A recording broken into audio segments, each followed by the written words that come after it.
কচু শাক করবো, ইলিশ মাছের মাথা দিয়ে কচু শাকটা করবো। কেটে নিয়েছি, ধুয়ে এবারে প্রেসারে সেদ্ধ করতে দেবো। একটু নুন দিয়ে দিয়েছি, নুন দিয়ে সেদ্ধ করে নেব। কচু শাকের তেল গরম হয়ে গেছে, শুকনো লঙ্কা ফোড়ন দিচ্ছি, তেজপাতা ফোড়ন দিলাম, আর 5 ফোড়ন দিয়ে দিচ্ছি।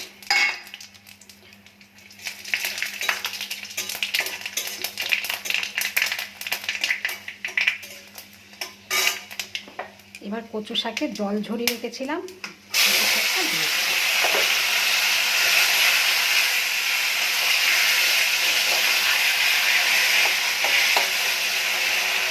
হলুদ আর কাঁচা লঙ্কা দিয়ে দিচ্ছি।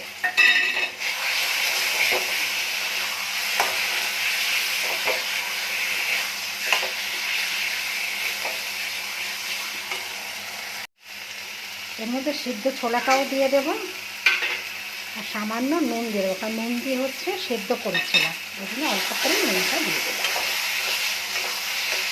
জল মরে গেছে, এবারে ভাজা মাথাটাও দিয়ে দেবো।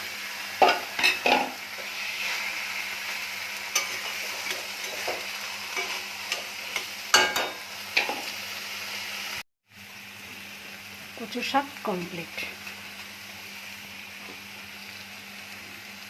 ইলিশ মাছের মাথা দিয়ে কচু শাক।